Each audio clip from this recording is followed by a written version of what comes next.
Performing really isn't my thing. So when I decided to try out for my school talent show, my junior year of high school, with a poem I had written, it was a shock to everybody. It was an even bigger shock when I made it. When I went through the halls of my high school, I saw so many different walks of life, each providing a unique perspective on the outlook of the world. But the three people I talk about in my poem, Jimmy, Alex, and Sonia, are people that inspired me the most. And while these aren't their real names, I talk about their very real lives. Beauty is often described as perfection, but I don't see it that way. See, we are all uniquely beautiful, and I think our society often forgets that. I think that some of the nicest people often endure the hardest times. I want my poem to reform and rebuild the idea of beauty for those who hear it. This poem is dedicated to all of you people out there who aren't afraid of being different. You are something beautiful. They say you don't know what you have until it's gone. That you don't know what you have until you're all alone. That you don't know what you have until you're broken down and crying about that shoulda, woulda, could have been great, that thing you thought was destined fate. I'm sick of all of these people talking about their unhappy relationships. Well, tell me about a time you asked about someone else. Tell me about a time you didn't care so much about yourself. Tell me about a time that you felt like a someone, but that someone turned you into no one, and that no one turned you into nothing. But you are not nothing.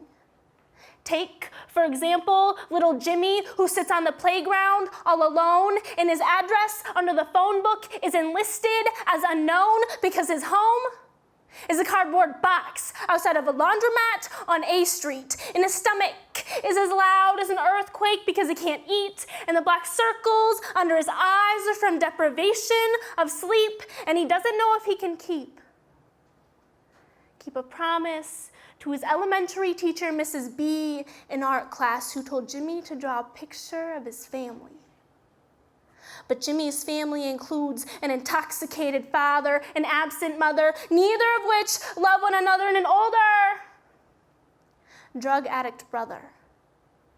So when Mrs. B sees that Jimmy doesn't turn in his assignment for art class, there are no questions asked. He just doesn't pass, and Jimmy wonders to himself how long this nightmare will last, and the only time anything makes sense is when Jimmy's in class.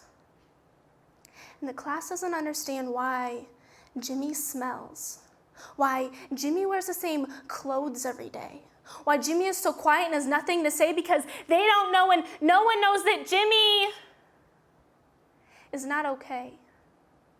I think it's time we take a stand and rise against the lies, against the cries, against anything that makes you despise the person next to you. Why is it so hard to turn to the stranger next to you and say hi? Everyone is so antisocial. Our society is starting to die because when we all get wrapped up in one thing, it makes it hard to bring our hidden talents.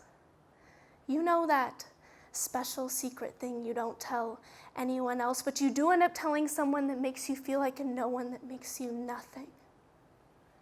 But you are not nothing. You are something. Alex plays in the band, and Alex, he likes math.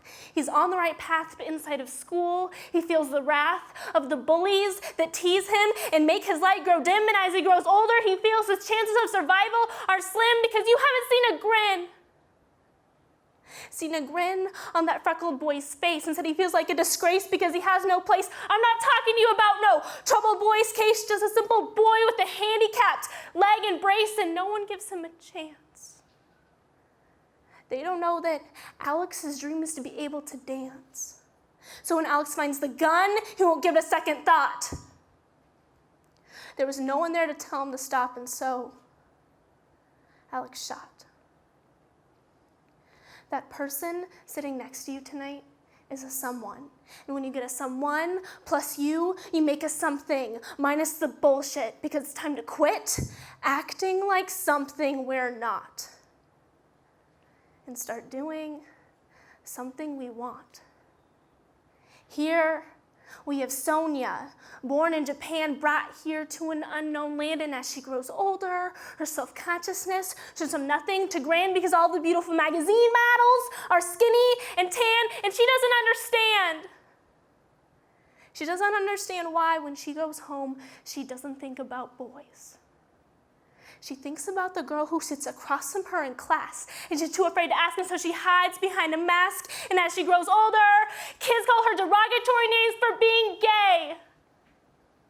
And she has nothing to say, so she hides her ashamed face away because Sonia has no one there to tell her that it is okay.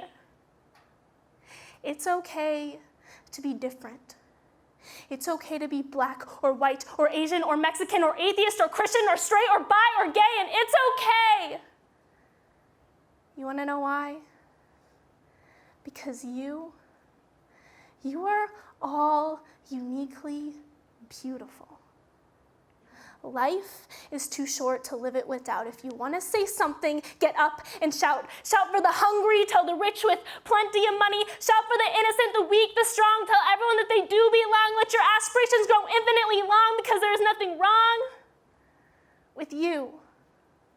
We are the future, us as a whole. This isn't a one-sided lane. We represent everything and every single one of us. Whether that means you're an artist or a skater, an athlete or a baker, there are no more goodbyes. It's see you later. Rise against the haters and dare to be different.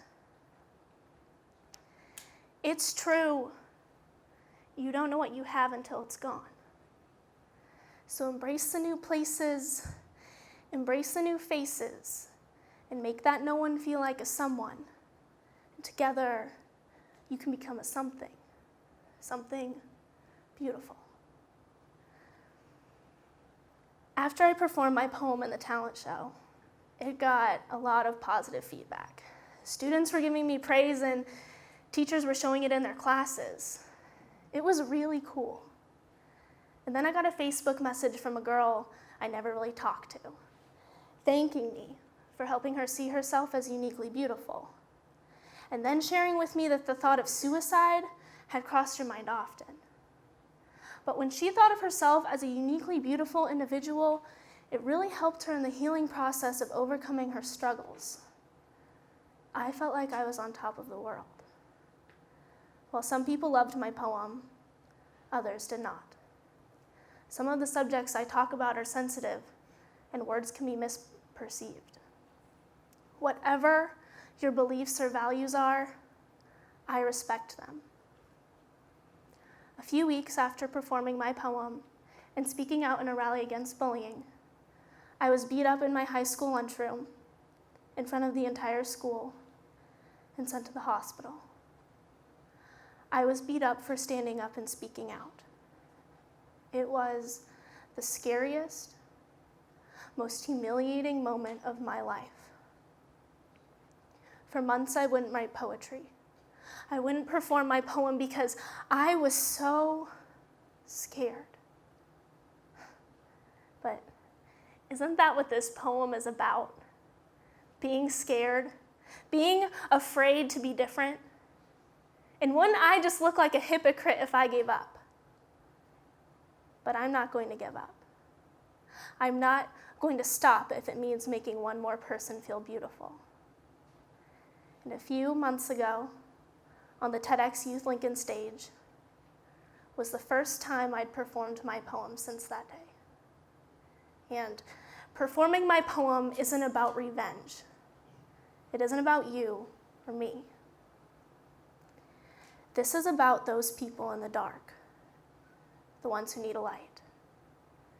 This is about those individuals who need a reminder of how uniquely beautiful they really are. This is about all of us. Thank you.